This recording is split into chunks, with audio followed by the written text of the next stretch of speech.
got really quiet once the bell rang. Now I feel awkward. I know, now I feel awkward. You guys are all waiting for me now? This is probably the wrong class for that then. If you guys would please, would you get out your commonplace books? And something to write with?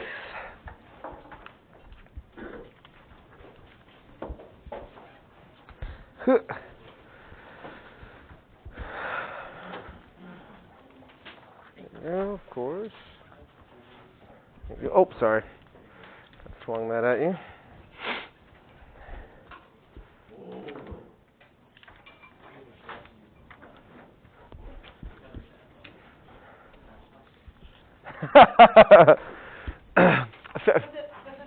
It was.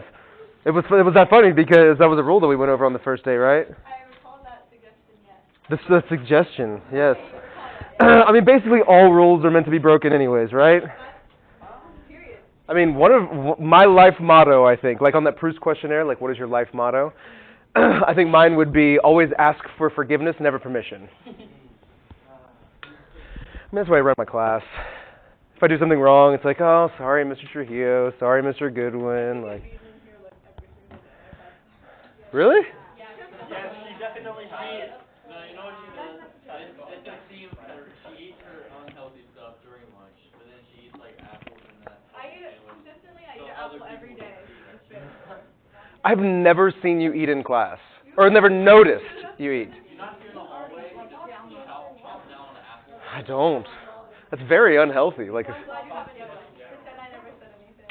kind of hard to now. Now I'm gonna try to notice every day before class starts. All right. Are you guys all doing okay? Yeah. It's Wednesday. This is a hard day. I got my Worldview done. I'm feeling good. You did? Nice. I was going to give a gentle reminder, so thank you for that seamless transition. Pascal reading response due Friday. It will be due at 3:30. Canvas says 3:15. That's because I'm an idiot, and I thought the school day ends at 3:15, not thinking we change the schedule and all of that. It'll be 3:30, but just at the end of the day. And you can pretty much expect that for every assignment, with the exception of the big worldview assignment. So like provisional thesis, working outline, writing sample, final paper, stuff like that. So 3:30 is going to be the deadline. Because sometimes, like, I'm old and married and have kids, so Friday night I grade. Boring. But, yeah. I saw you liked my comment on CCHS's Indeed. Yeah. Stalked your Instagram. Oh, you did? Nice. Yeah. It's nothing really exciting. It's just kids. I didn't follow you. That's all right. I saw. That's okay. Yeah, I kind of expect that, but it's all right. Yeah, but it's just like my kids or like my family. You're like, Leo's at school. Do what? You're like, oh, Leo's at school. Yeah, that's basically it. All milestones, little things. Or my dog. Before I came to Covenant, it's mostly my dog, because that's all we had. Or I think that's pretty much it. That's true. All right, so let's get started. Here's what we want to do today. What I would love to do is to begin thinking about, it feels like it's been forever since we had this class. What have we been thinking about? Okay, so on Monday, was it Monday? Yeah, we started talking about longing, where that comes from, why it's important. I want to do a little bit of a review for that just to kind of set us up for what to expect today. And then today what I would love to do, oh, son of a gun. Today what I would love to do is to talk through what is the purpose of longing, why is longing, like what is longing in that sense, and then to use the last part of our time today to talk about, it's to talk about it in kind of broad language, the complexity of longing, and how it's not something that is just so easily understood, and yeah, that's so vague. That'll make sense when we get into it, but don't worry about that now. Sorry, I forgot that I have to show you guys a video today, but it's hard teaching this for every period yesterday and then getting back into the mindset of it for today. I forget. Okay. All right, so let's do this. Wait, are we on? All right.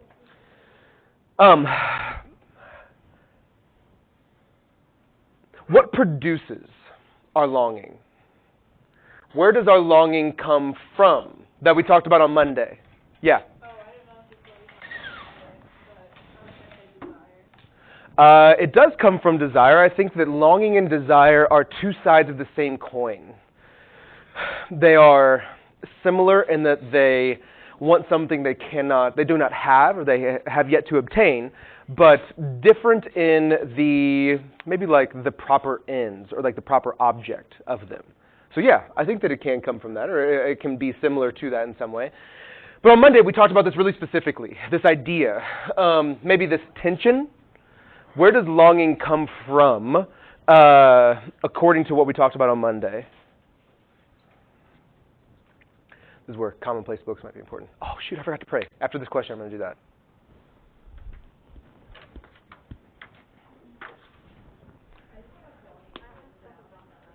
That's okay. That's all right. Self-awareness, yes. Self-awareness, I think, is what allows us to realize that we are longing beings. But it's not necessarily where it comes from. Where does that self-awareness come from? Daily experiences, yeah.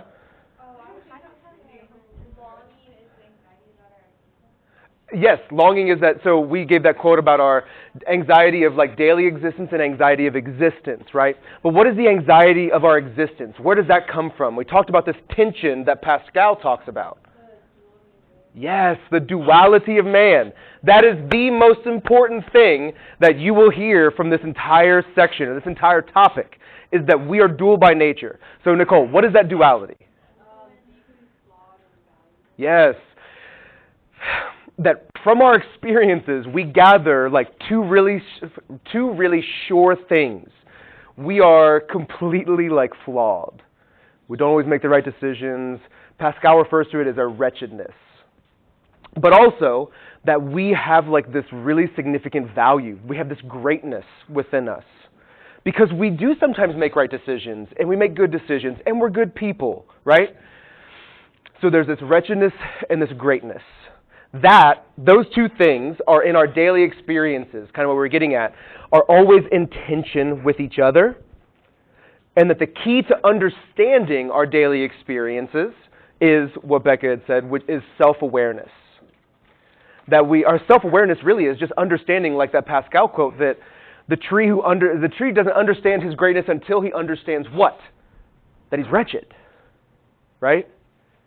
So that's what self-awareness is. I am not who I think that I am, both in the positive and negative sense. So yeah, thank you, Nicole. That's perfect. That duality of man, that's what we're getting at. So I hate to like pause and stop. But let's pray because we forgot. I got too excited about today and I was kind of flustered. So let's pray and then we'll come back to it. Almighty God, you have given your only Son to be for us a sacrifice for sin and also an example of godly life. Give us grace to receive thankfully the fruits of his redeeming work and to follow daily in the blessed steps of his most holy life. Through Jesus Christ, your Son, our Lord, who lives and reigns with you in the Holy Spirit, one God, now and forever. Amen. Excuse me. Okay, so we've got an idea of what longing is. Yes? So, it's just... Or where longing comes from. Yeah. So if there is no duality, something is completely wretched, does that mean they won't have any love? I don't think it's possible according to Pascal, for humans to not have that duality. Because that is what Pascal refers to as the human condition. Everyone has that. Because everyone has that possibility, because where do those two things come from, that wretchedness and that greatness? I think we might have mentioned it like in passing on Monday. The wretchedness comes from the fall. Sin, right? When it enters the world, we now are like, we're tainted by this thing, this like force. But also, the value and that greatness comes from Genesis 1:26 and 27, when God says, let us make man in our image. That we are made in the image of God. So there is this value that we have. And I think I said this on Monday, but like that's why I hate like ant theology. Like I'm totally worthless and no. Like yeah, like we've got this problem. Like you are separated from the thing that can satisfy you. Reconciliation is necessary. That's why Romans 5-8 is so important, because it talks all about how we're reconciled to God. But you're not valueless. You are not completely wretched. Because if you are, then that leads to like this fatalism where like, well, screw it, everything's done, I suck, everybody sucks, well, let's just all die. That escalated quickly, right? But like, you get the point. But in the same way, like we can't see ourselves as being only like great, because then we're unaware of like our actual condition. So I think it's a human idea. The human condition is one of dual nature. We're wretched, but we're great. Self-awareness is the way that we can understand that, and that's the only way that we can understand our daily experiences of joy, frustration, anger, love, sorrow, mercy, forgiveness, those human experiences. The only way we can understand that is through being aware of ourselves. Does that help? Make sense? Yeah. I'm just thinking about like if demons or whatever, if they don't have that duality, do they have one? Man, that's not this class. I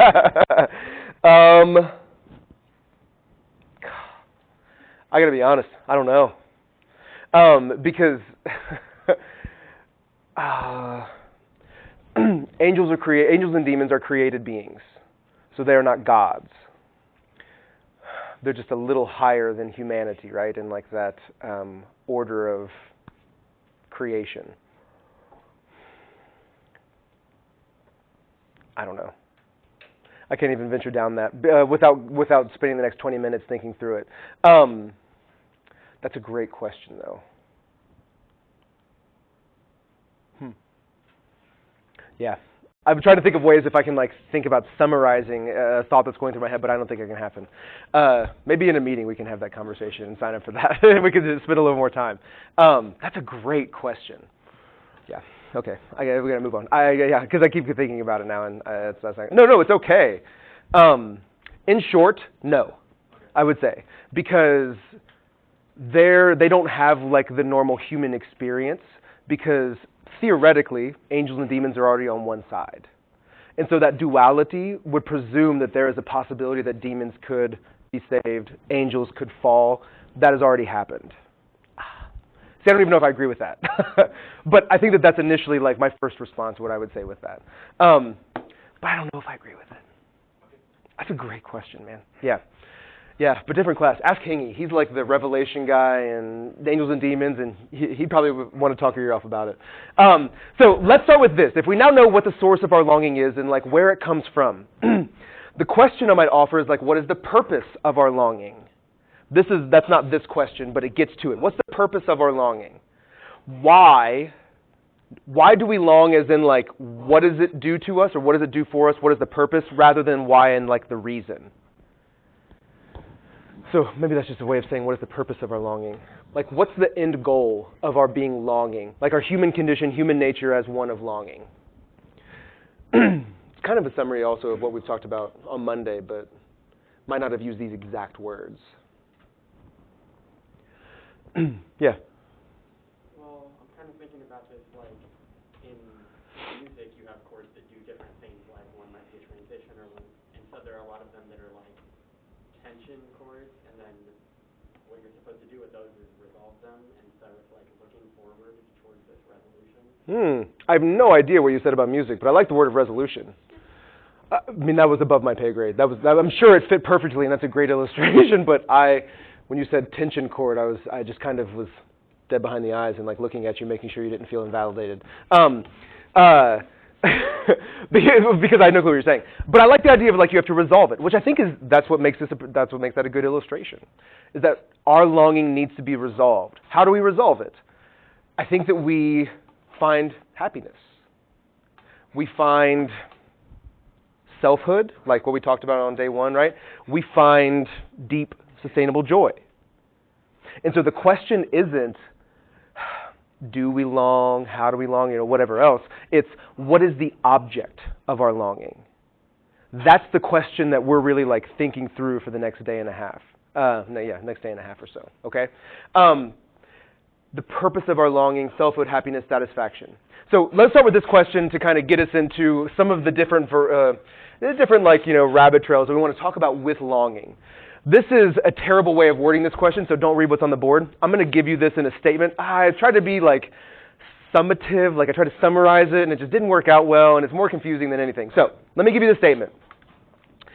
If human beings are conscious of their longing, so if they're self-aware, this would suggest that there is some distant, that we have yet to attain, or implicit, like within us, that we know but may not be able to articulate, right? Understanding of what would make one happy. Do you agree or disagree? So let me say it one more time, without all of the qualifications. If human beings are conscious of their longing, this would suggest that there is some distant or implicit understanding of what would make one happy. Do you agree or disagree? Agree. Why? Because you're longing for something. You can't just long. Like, you know what you want. Do you always? Maybe something that will make you happy. Okay, so you don't always know what you long for, but you know that you have that feeling. You want, like, happiness, but you don't know what will cause the happiness. Okay, so how do you find out what will make you, like, truly happy? Oh, yeah. Really? Okay. No, I love that as a starting point. That's good. What else? Do you agree or disagree with that statement? Reese. Sorry. What do you think? I would say disagree, Okay, why? because I don't think that I think if all of like humanity knew what they were longing for, then we would all be working together to get it. Yeah, that's good. Let me qualify, or not qualify, but just kind of restate the last half. This would suggest that there is some distant or implicit understanding of what would make one happy. So, I actually think that you and Katerina are saying similar things, because you're saying I disagree because like if we knew what that was, then everyone worked towards it. And Katerina is saying, well, I agree with that because there is something that makes us happy. We just don't know what it is. That's interesting, because you agree but you disagree. What were you going to say? Are we assuming that it's all going to be the same thing for everybody then? The thing? You said we'd all work together to achieve that. Well, I mean, I think she's referring to like unifying together to like achieve that thing that makes us happy.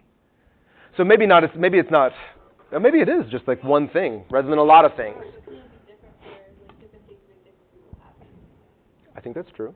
So we wouldn't all Mm-hmm. towards that. I'm not necessarily saying happiness, though. I would like the language. No, yeah. I get what you're saying, though. I know what you mean. I just mean like happiness can be like.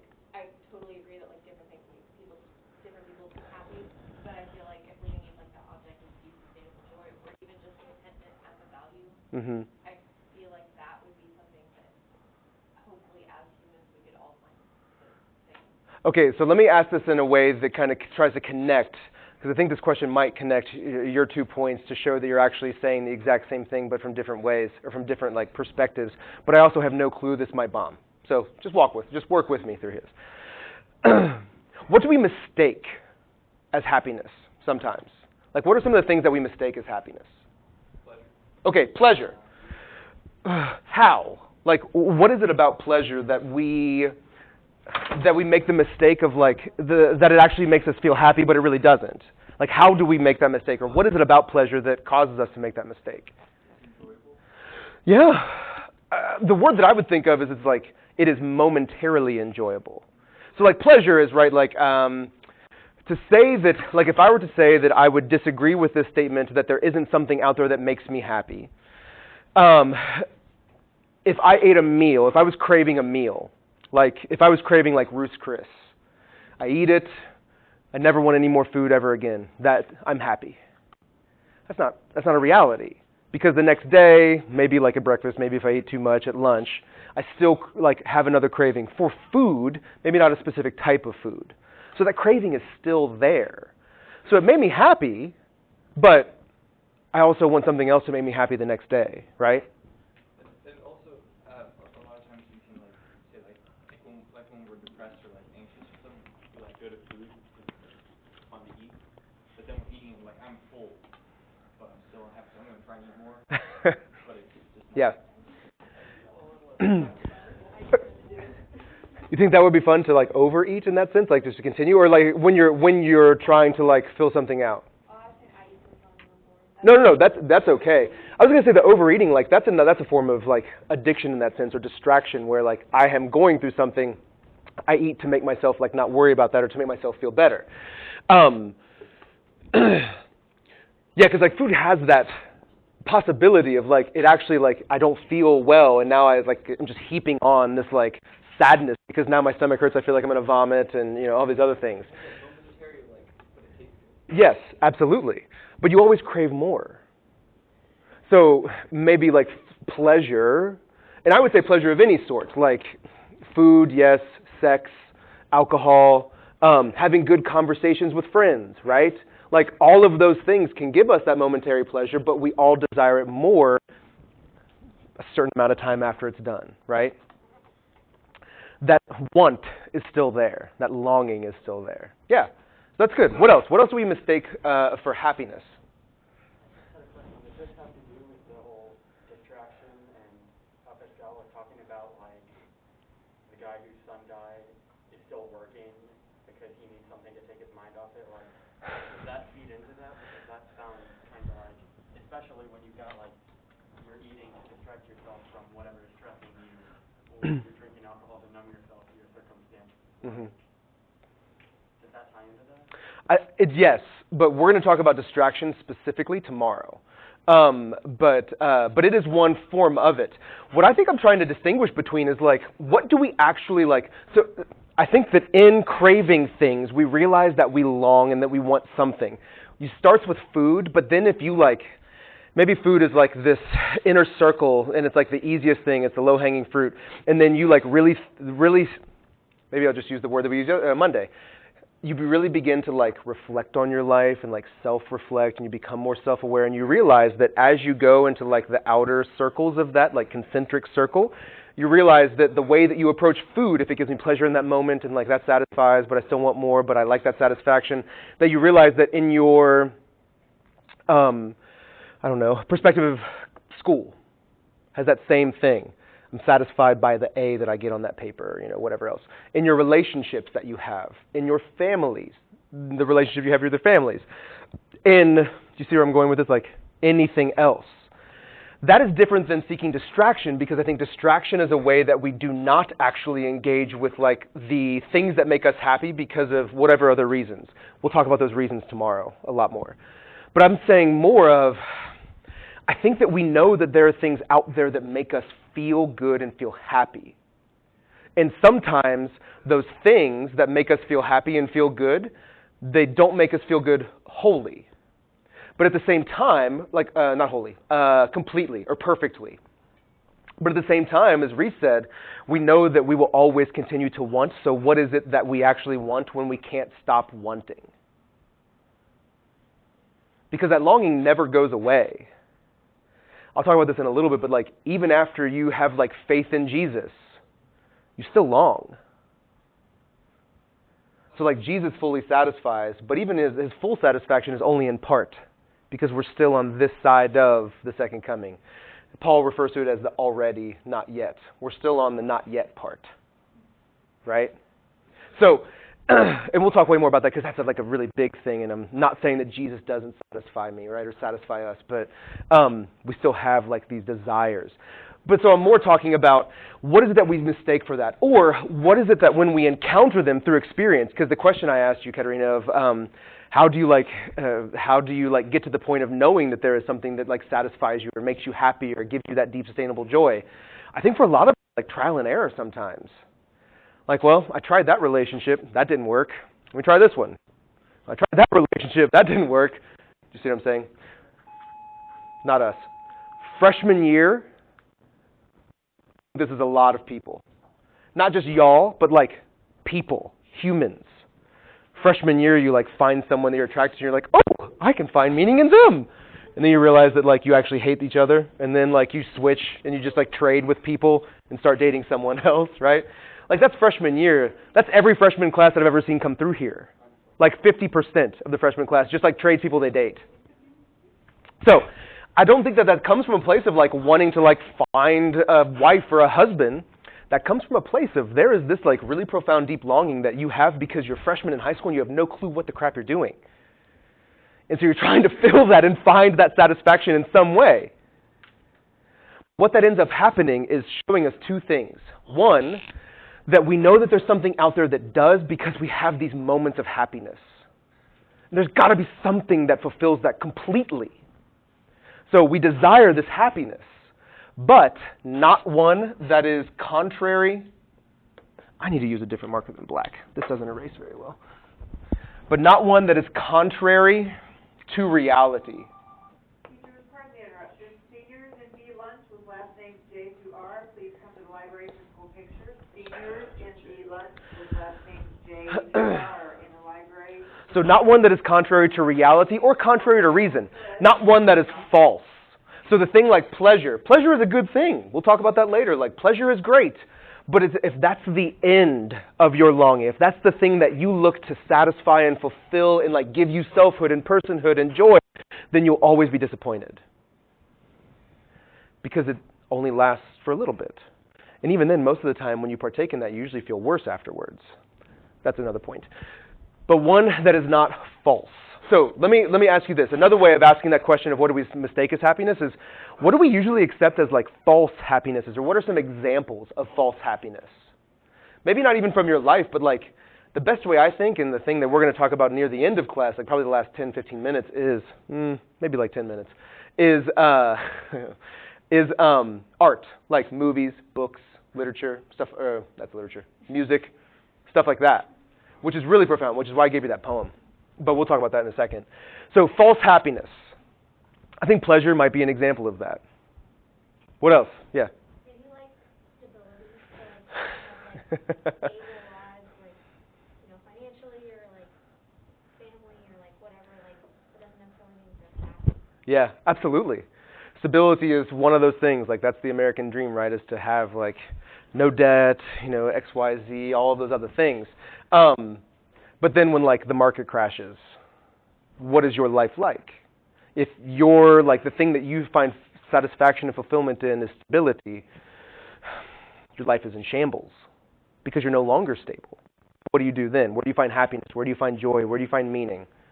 It's other places. Yeah, that's a good one. Yeah. Going off of that, like, wealth, like, Mhm. a lot of people think that if they can just, like, be rich, then they'll be happy. Yeah. So when we get into identity, have you guys ever seen a movie called About Time? Yes, Katarina made me watch it because she pretended like she hasn't seen it. Oh. Pretend like I haven't seen a movie to get reason to watch it. It's understandable. My wife does that with me because whenever I'm gone, she usually watches stuff, and it's stuff that I wanted to watch, and so yeah.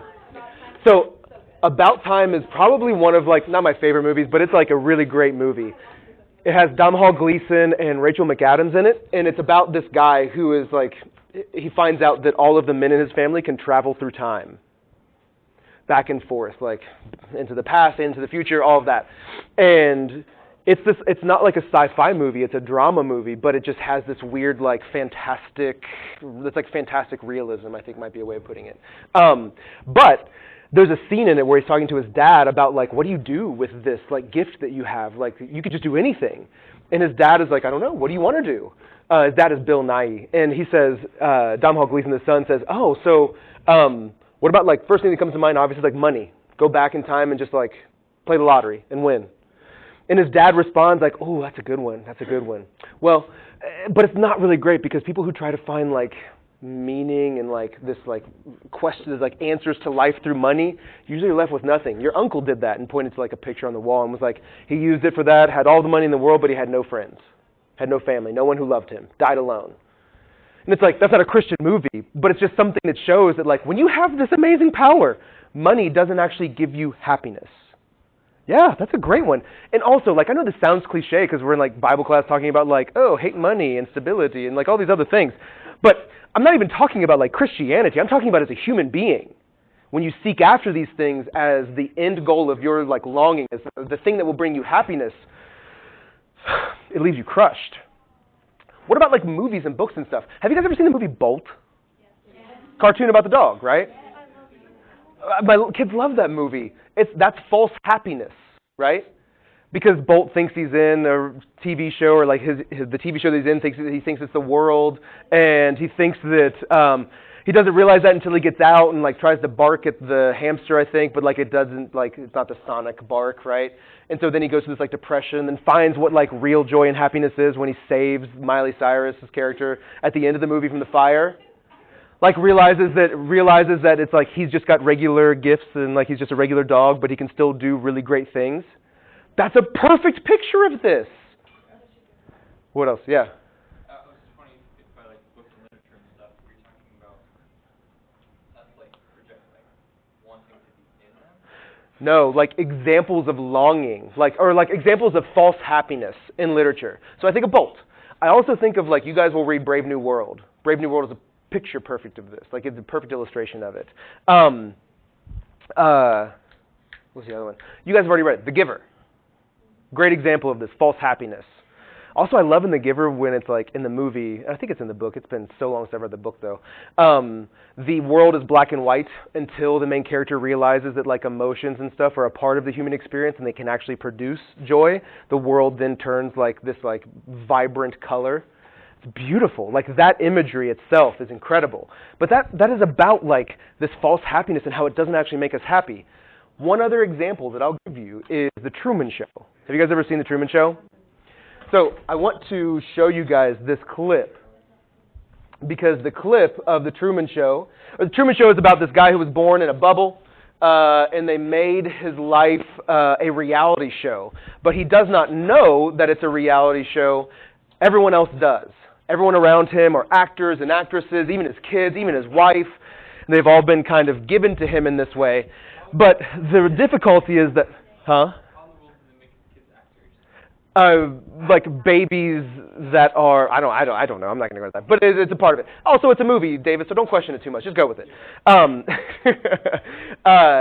And this is the part in the scene where he begins to crack because like he realizes that his wife doesn't love him, but he loves her. But he also fell in love like for real with this other woman who was like killed off the show.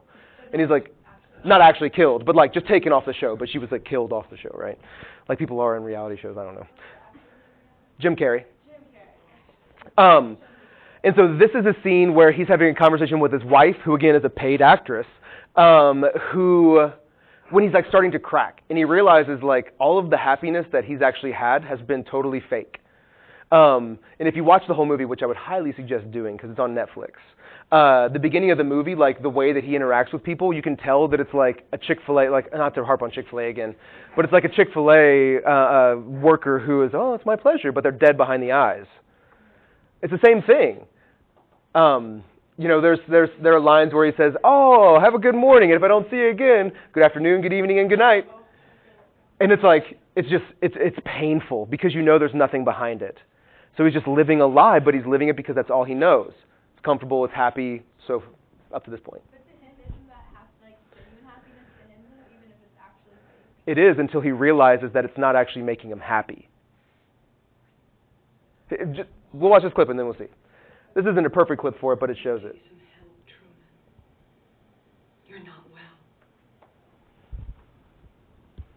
Why do you want to have a baby with me? You can't stand me.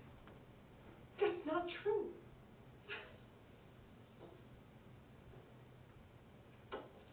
Why don't you let me get you some of this new cocoa drink? All natural cocoa beans from the upper slopes of Mount Nicaragua. No artificial sweeteners. What the hell are you talking about? Oh, there's cursing in it, sorry. Who are you talking to? I've tasted other cocos. This is the best. What the hell does this have to do with anything? Tell me what's happening! Well, you're having a nervous breakdown. That's what's happening. You're part of this, aren't you? Meryl!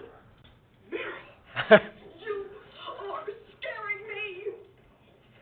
You're scaring me, Meryl. What are you going to do? Dice me? Slice me and peel me? There's so many choices! Do something!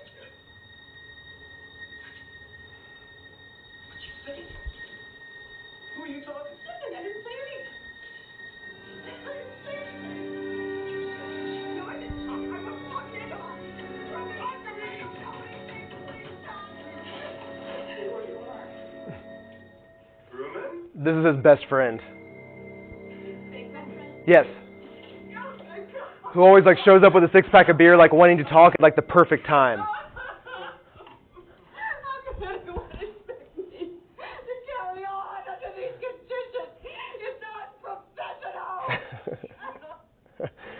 So this is I think a good picture of this idea of false happiness, because when Truman is clearly going through something, you get the wife like dead, like why don't you try this new Mococo drink? Like trying to like solve it, but not actually like deal with the issue at all. And then once he realizes that everyone has like this fundamental inability to like engage with him, other than on like a superficial way, he realizes that the happiness that he had wasn't actually happiness. The love that he had that was kicked off, that all happened before the movie starts. And so we just get a feel that like he wants something that isn't a part of this world because that thing was real, while everything else around him is fake. So that, like, at the beginning of the movie, it kind of shows that, and then throughout the movie, it snowballs into, like, this is, like, the climax where he realizes that he might be breaking down or going crazy, but, like, also that he knows that he's not. You got to watch the movie. I'm not going to explain the whole movie, but it's a fantastic movie. It really is. A perfect picture of this. So when we talk about this idea of false happiness, what we really find is that that we find that through false happiness, or that idea, we really become satisfied with a lie, because we realize that the lie is something that offers us perfect satisfaction. But if any of you have gone throughout life, I mean, which you all have, I mean, well, yeah. If any of you have gone throughout life, you realize that there is no such thing as perfect satisfaction, because we always long. We will always want something.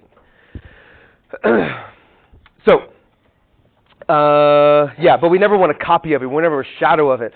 Ecclesiastes 3:11 is this great verse where Solomon, or Koheleth, whoever you think the writer is, says, God has put eternity into the hearts of men. That should be like jarring, because what that means is that we as humans always want something. But like, what is that thing? In Ecclesiastes, obviously a biblical worldview tells us that God has put that desire in our hearts. So, that's really it for this first part. Let's move really quickly, because we spent a lot of time talking about that, to this idea of the complexity of longing. All I want to say about this is two things. One, I equate longing to Goldilocks and the Three Bears, right? You guys familiar with the story? Goes in, tries the porridge, right? One is too hot, one is too cold, one is just right. Sometimes our longing can burn too intensely. Like you feel it in like the nerve endings of your body when you're around other people, when you're on like the precipice of like something that you really desire. And what we can actually find is that sometimes when that burns too intensely, we seek to remove that by distracting ourselves. I don't want to feel what I feel because it's either too much like joy, and that makes me uncomfortable because of like the unknown that lies behind it or lies ahead of it, or because it's too much pain and I don't want to go through that. Longing can come from both of those things. Catcher in the Rye is a perfect example of that, but we'll talk about that in a second. So it burns too intensely. Christian Wyman refers to this as the burn of being, that sometimes we want to feel because we don't feel it, the cold, and sometimes we feel it too much and we want nothing more than it to leave us. The porridge being the cold porridge is we don't feel it at all, which really what that means is that we lack self-awareness, right? We haven't done the steps to actually like recognize that we want something more. But then the one that's just right, that is what Lewis would refer to as sehnsucht. This is a word that Lewis talks about in his autobiography called Surprised by Joy, where he talks about like being a kid and playing with his brothers as like in his room. That was the closest thing to like heaven for him. And they always talked about the green hills were just these hills that, you know, were about a mile away, but you could see throughout the window. And Lewis says those hills are the ones that were always just out of touch for a kid, but you could still see them, so you knew that they were there. Those hills taught him about longing, taught him about what sehnsucht really is. It was a catalyst of longing for him. So if we had more time, I would love to talk about like what are these catalysts of longing in your life? Sometimes it's pain. Sometimes it's joy. Sometimes it's like traveling. Sometimes it's a relationship. Sometimes it's a movie, a book, whatever else. The thing that I would charge you with is that being aware of this now, think about what those things are and seek to engage with those things more. That's all I really want to say about that, though. So within this idea of a catalyst for longing, the question then becomes, what kind of conclusions can we make about longing or our experience of longing as a whole? Kind of based on everything we've talked about. I want to give you two things. We already said one of them before. We've already really said both of them, but yeah. Number one is that we can find satisfaction, but only in part. Even when we come to faith in Jesus, we still have this partial satisfaction because we are existing in a time where Paul says, as we see now, through a mirror dimly. But there will come a time when we see perfectly. That's what we're talking about here. I'm not talking about like Jesus doesn't actually satisfy me or give me that fulfillment or anything like that. I'm saying there is still that desire within me for more. Not Jesus, of this life. The irony of all of this, too, is that if I am a person of faith, then my longing actually burns even more intensely because I have this like taste of that greatness and that goodness, and now I want nothing more than to like experience that all of the time. It's like finding something new that you love and then wanting to do it all the time.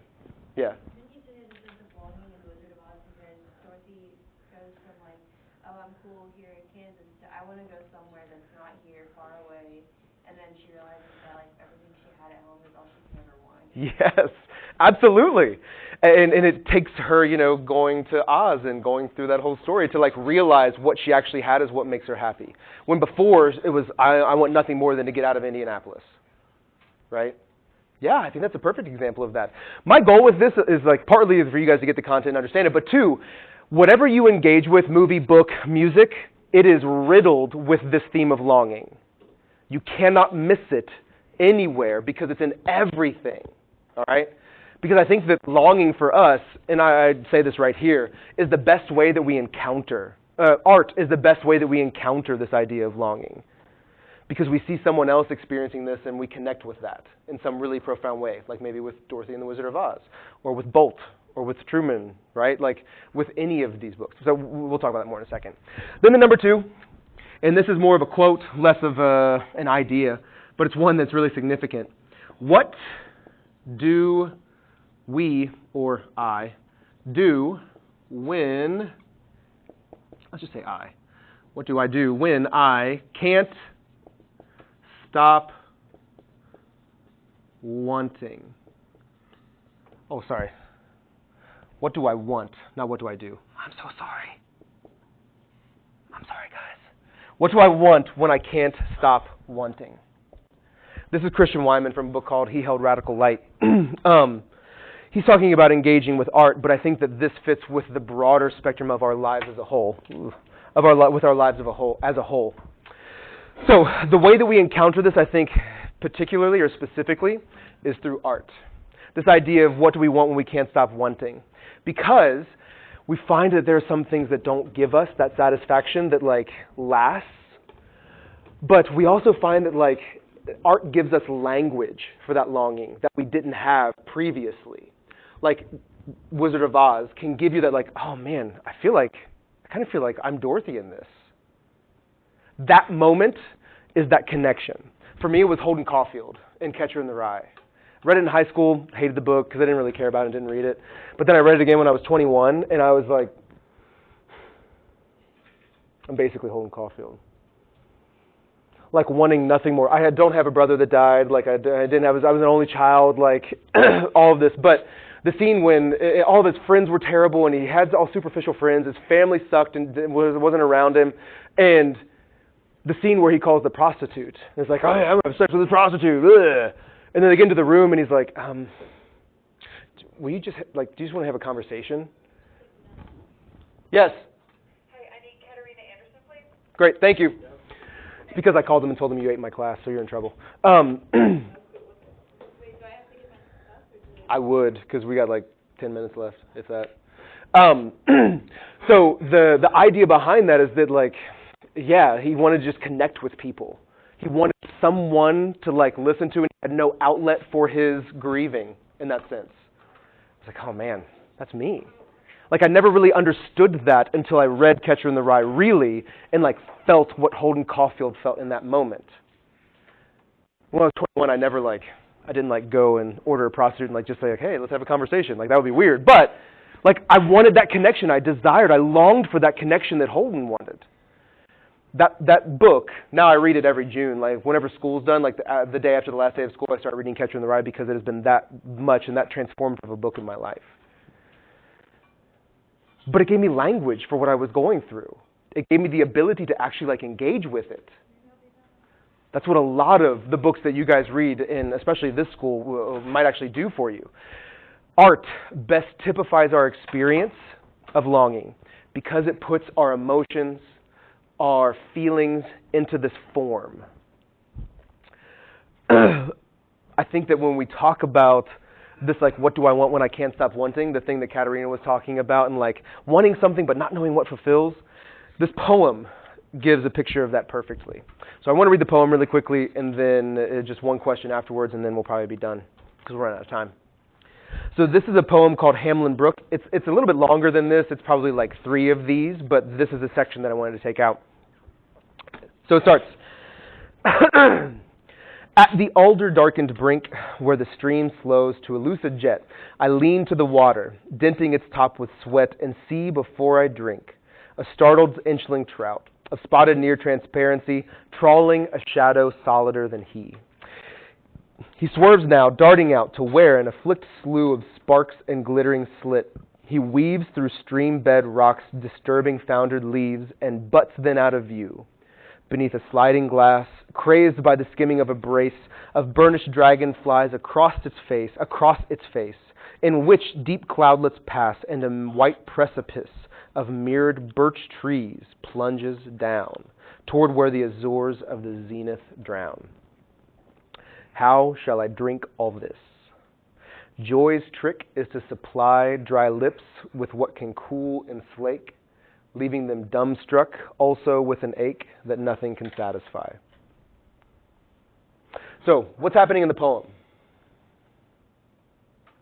Guy goes to a stream, he's tired, maybe he's hiking, tries to like get a drink of water, and then realizes what's around him. Starts noticing the dragonflies flying across, starts noticing the trout underneath the water, starts noticing the way the water breaks. And then that last line of the fifth stanza says, how shall I drink all this? That's great poetry. I don't analyze poetry. I'm not Wildman. I'm not Mrs. Reese. But that is fantastic because it starts with bending down to get a drink, and then how do I drink all this in? Because he's not talking literally about it. I mean, maybe, but also like metaphorically. How do I take all of this in? How do I accept all of this like wonder and beauty and amazing stuff? Then he comes to the conclusion. Joy's trick is to supply dry lips with what can cool and slake, leaving them dumbstruck also with an ache that nothing can satisfy. That ache is longing. That ache is, now that I know what joy is, I want to experience it more.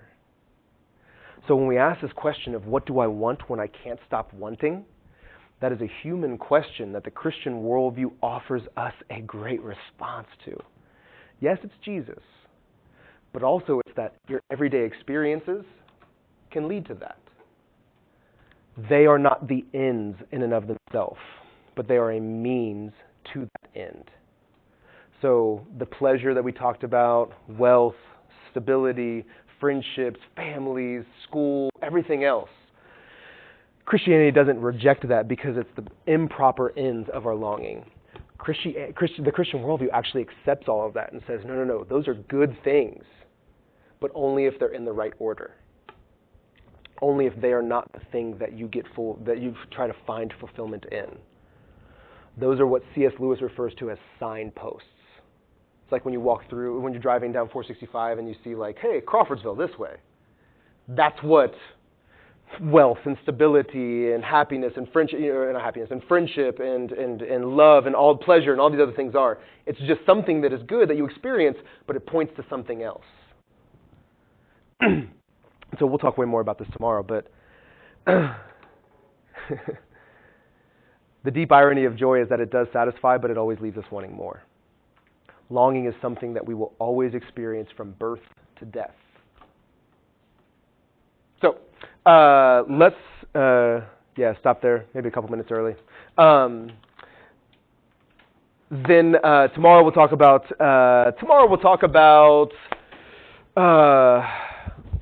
distraction, and then about the source and kind of the proper object of our longing. So the rest of our thesis. So any questions? Any comments? Any concerns? Great. You're welcome. You're done like 2 minutes early.